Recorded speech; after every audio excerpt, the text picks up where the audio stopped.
Siddiqui Saab, Subhashi, Meghnaji, my friends, the faculty, students, tomorrow's moving image makers. Namaste, Vanakkam, Nandri, Shukriya. Thank you.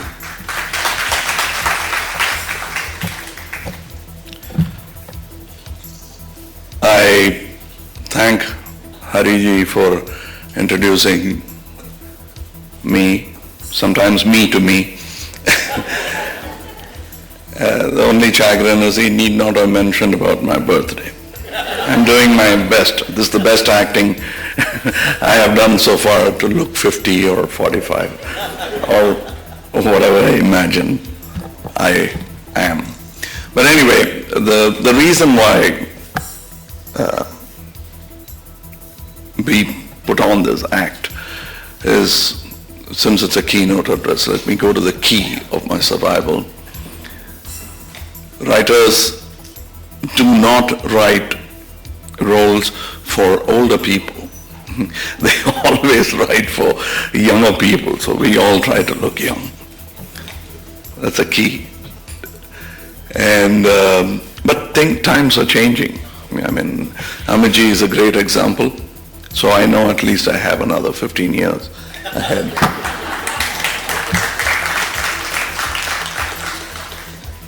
And I'm very nervous. I'm very comfortable with question answers, where I'm asked questions and I get angry or happy and I answer. These keynote addresses, speaking from the podium, pontification, is something that I'm not good at. I might meander, but then you asked for it. So here I go. I'm, as Siddiqui Saab said, there's nothing much to say when the best of your mentors have spoken here. As Subhaji rightly said, please, for whatever you believe in, heaven, earth, or whatever, for that sake, do not believe that you have completed education of cinema. That would be your undoing. And fortunately, not going to school has permanently kept me in a state of apprehension and trepidation that I have to learn more. A little degree and that square hat on my head would have ruined me or spoiled me. And now I have the opportunity of learning. Whenever I'm introduced as a high school dropout, it pleases me, because there are so many teachers who come up to, doesn't matter, I'll teach you a few tricks. So I learn. So being introduced as a high school dropout is much more worthy than that square hat. Not that I'm looking down or demeaning it just when you're going to receive it. But please remove that hat after you receive that honor and do not rest on it. Let it rest. I'm not being poetic here. I'm being very practical, because the tools that you've learned your trade on are going to change. That fantastic 11.1 or 13.1 that you have in your college, which is enviable, because when I first saw it, I wanted it for myself, my film. And it happened thanks to Van Balen, my friend, and thanks to my naivety and the ignorance of my distributors. I said, with this, the film will collect, and they believed it. Unfortunately, it did also. But even if it hadn't, I would have brought the technology in, and that's what mattered to me. Because the tools are secondary. It's you who uses it, that's going to make it, and you can always sharpen it, make a better tool. So within 6 months, the same Van Balen is going to bring in something that will be installed in your institute, hopefully, and you'll have to go back to school to know what's new. That's what I do. That's what, when Hari Saab said, I'm excited every day. I'm one of the very few actors you'll find in NAB, or for that matter, I come to a Writers Association meeting, a screenplay workshop. I try to run one. It's not because I want to teach people, because I want to keep abreast of what's happening. It's a very selfish, it's nothing philanthropic about it. And the reason I came here is because I can see what are the new films you're making. I want to know what my competition is going to be tomorrow.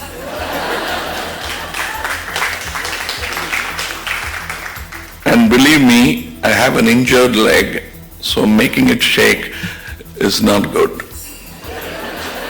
And you've done it. So I'm looking forward to competing with you. It doesn't matter if either of us fail, cinema will win.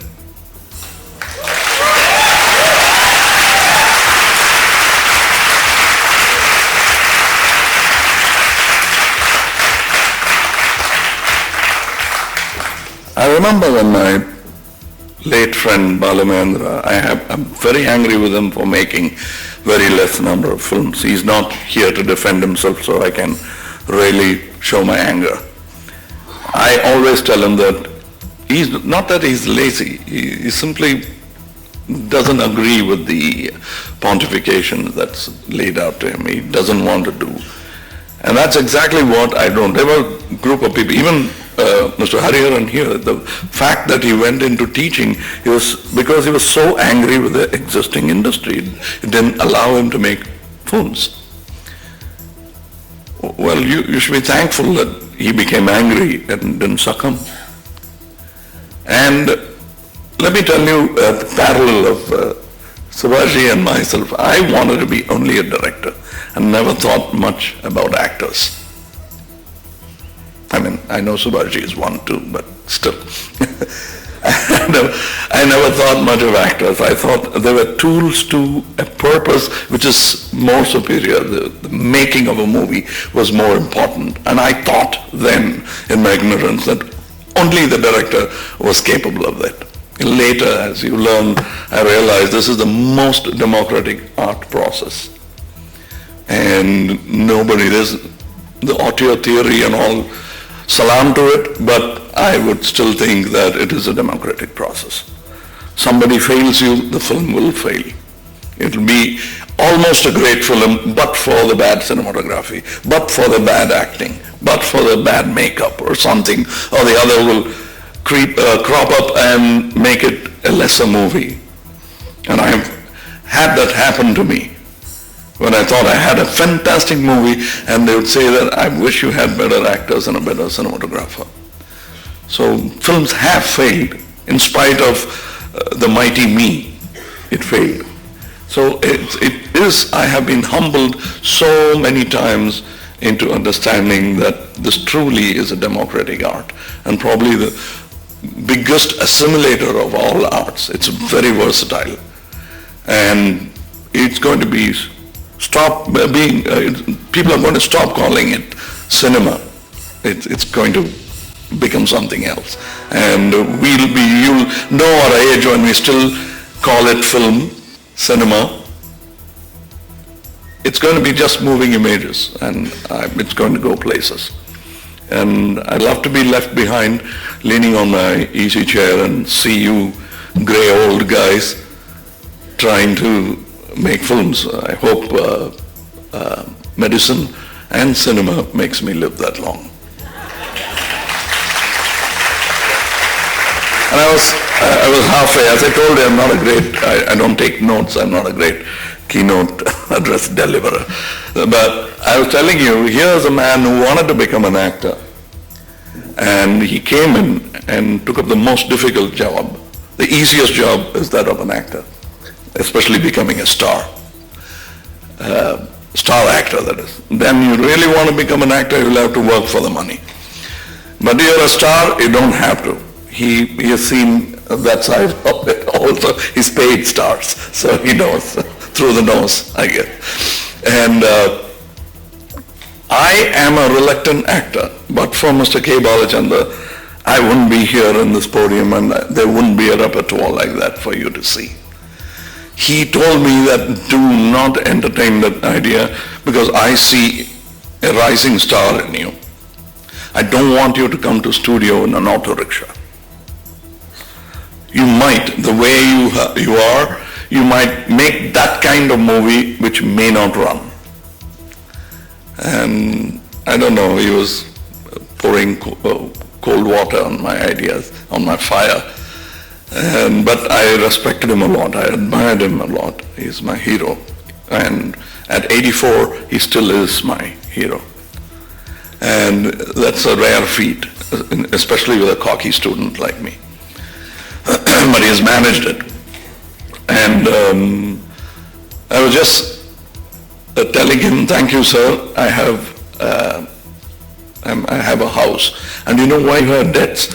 He said, no, sir, because you are a filmmaker. So I'm not frightening you, but what I'm trying to tell you is there'll be many paths open to you. Do not be ashamed. Do not be ready to humble yourself before opportunity. I would not say fate. You can change it. I wanted to be a director. I only had to wait. I changed my fate. I became a director, and I sat with the ilk of Subhash Ghai and discussed my films. That's an honor, and I made it happen. And you can, but to make that happen, be more flexible. Ramrod straight against a storm can break a teakwood tree. Learn to be like the bamboo. I've never advised because I've never taken advice. But looking at your faces and looking at what I can get out of tomorrow from you, I think I must give you this little opinion. I wouldn't call it advice. That bend with the opportunity, make it happen. Your duty is making cinema, making moving images. And as your logo says, your banker and your auditor will tell you otherwise, but they didn't make the money. They didn't make that movie that made a money that demands tax from you now. You made it. And money, like the camera, is a tool. You need it, but it is a tool. Don't work for the camera, let the camera work for you. Don't work for the money, let the money work for you.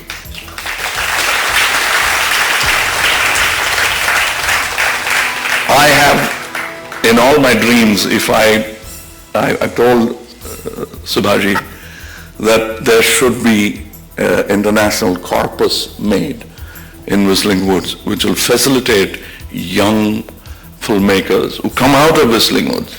Not all filmmakers. At least take care of your own and the world will take care of its own. And I want you to create that corpus that lets them do one film. Let them fight for it. Let them tear each other apart and come in as a winner. Let Darwin be right on that. Survival of the fittest. And you come and make that film which will make the Institute proud, India proud. And I hope one day that kind of a fund will happen. Who knows, I might steal a bit of that money and make a film for you. Which is actually meant for you, but I would pretend to be a student of cinema, which I am. But I pretend to be a student of Whistling Wood and come and take it. Which I would be, which I am today, but I watch you, I envy you. In my time, it was not a reachable goal going to a film institute. The Film Institute was there, but I didn't have the financing facility to do it. My father was very kind. He allowed me to get out of school and get into cinema, but he was not going to finance my Film Institute trip to Pune. He thought I'd never come back. So that's why he didn't. So that was a dream that didn't happen, but you are living my dream. And there are many more who wish we had that kind of education. I did have fantastic education, I'm not complaining, but what took you 3 or 4 years took me about 25 to 30 years.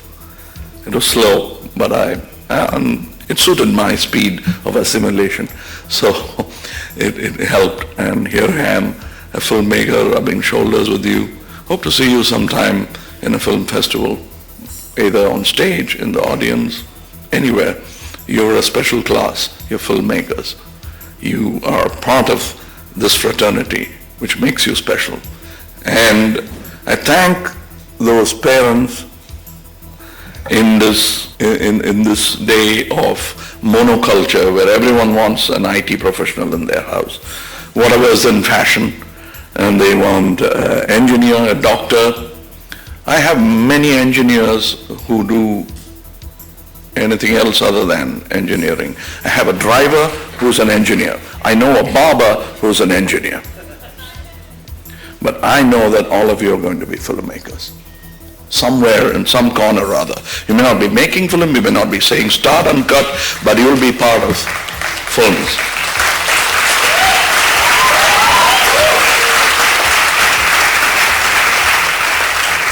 And I thank the parents for being a visionary. You're equally a visionary as Mr. Subhashji for making this happen for your child. And I salute you too. I had a father like that. I only wish he had sent me to Pune Film Institute, which he didn't. But that doesn't matter. I don't hold it against him. But I salute your parents, and the smile will only broaden, believe me.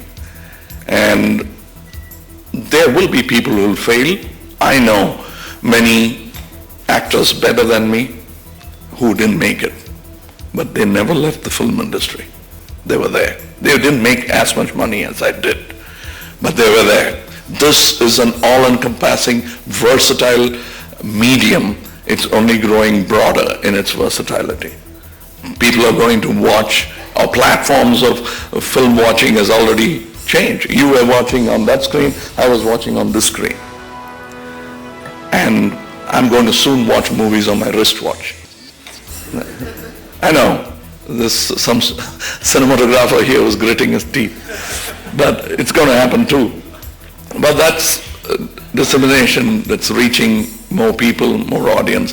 I'm honored. I always wanted to be in a crowd like that. Whenever there is an opportunity to spend time with connoisseurs of cinema, makers of moving images of tomorrow, I want to spend time with them. I want to claim to people that I'm related to them by blood. Thank you.